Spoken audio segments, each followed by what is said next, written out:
Hello guys, so nandito tayo doon sa lupa na sinabi kong rerentahan natin para gawing parking ng mga sasakyan na if ever makakabili tayo yung mga hindi na ginagamit o sira, dito natin itatambak. So tinitingnan ko lang yung paligid, mga kailangan kong putulin. So, binigyan na ako ng permission ng may-ari na putulin kahit anong gusto kong putulin ng kawayan puno na magiging sagabal para sa gagawin ko. So, first thing na gagawin natin dito pag may oras na tayo, tatabasan. Yan yung mga damo. Then, yung mga kawayan muna doon, puputulin natin para lumuwag ng konti yung galawan. Dito puputulin din natin, pero makikita nyo dito yung lupa, may tambak hindi pantay, so hindi pa natin masyado magagawa yan. Kung samantala yung gagalawan lang natin muna ang ayusin natin. Tabas, putol ng kawayan, itong entrada dito lilinisin din natin. Baliktarin ko lang camera guys para mas makita nyo na maayos.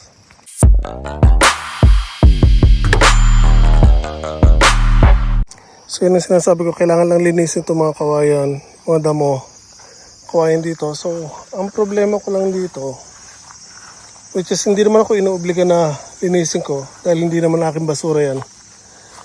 Pero kung lilinisan na to, yan, natin may mga gulong, may mga rep,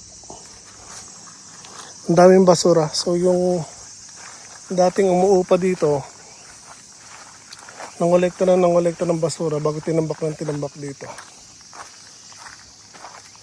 So dito, pinag-redder ng may-ari dati yung lupa.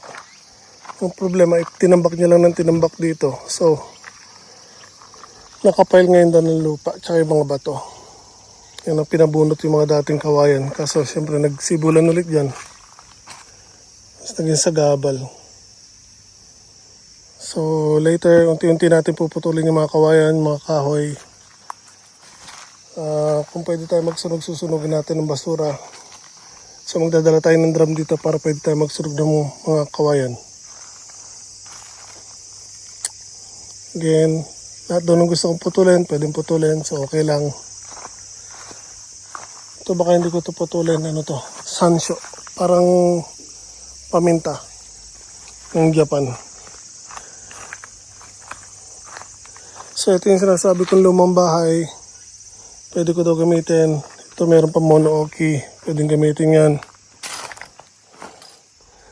So ito ang sitwasyon ng loob. Ito yung tsura niya. So ang importante lang dyan, basta walang natulo sa bubong. Magagamit natin to kahit pahingahan lang or storage area. May mga butas na yung sahig. Meron pa dito ng makina.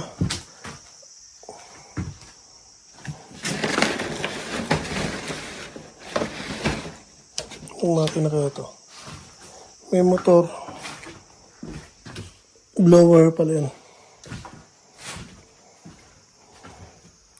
So again, buo pa yung sahig. Meron part lang na may sira or butas.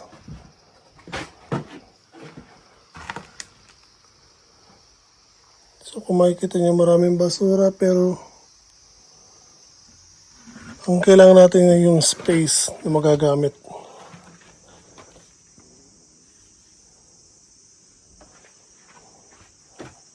So yan, lilinisin lang natin.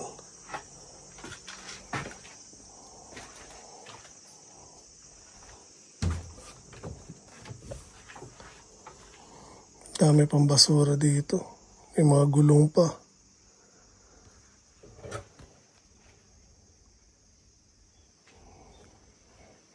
So again later, yung mga hindi natin kailangan dito, alisin natin. Linisin natin to bago i-check natin kung mayroon tumutulo sa bubong or wala.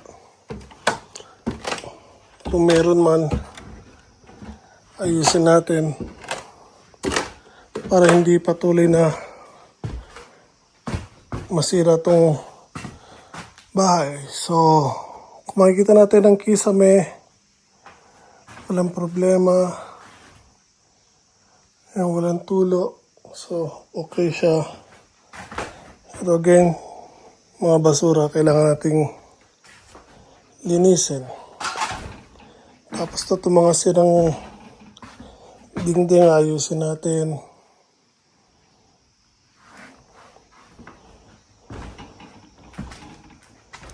Yan, so pag dinispatcha natin yan, tinapon natin, walang magre-reklamo. Pabor pa dun sa may-ari ng lupa. Kasi mawawala yung mga basura. Yan mga plato.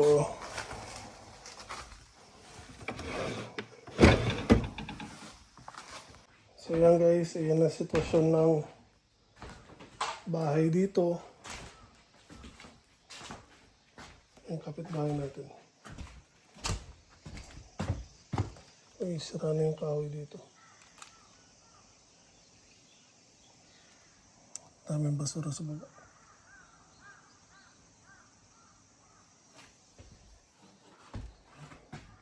So parang nagano ng basura yung dati nakatira dito, tapos sa parts ng sasakyan. Parang kurmaya, ganun. Yan, daming basura ng sasakyan.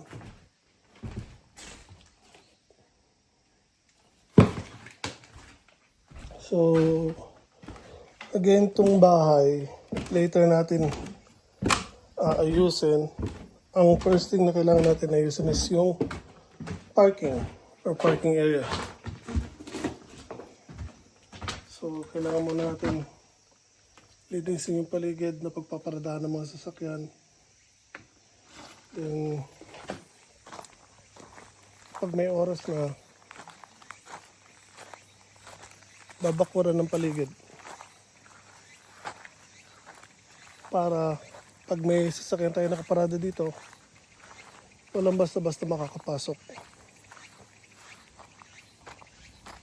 Pero malaking trabaho pa to guys.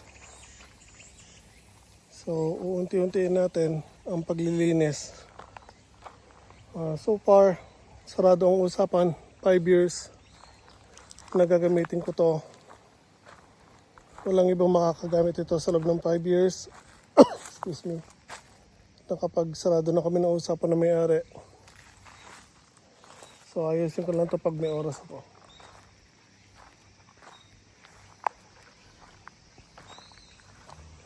Samahan niyo ako sa proseso na to guys.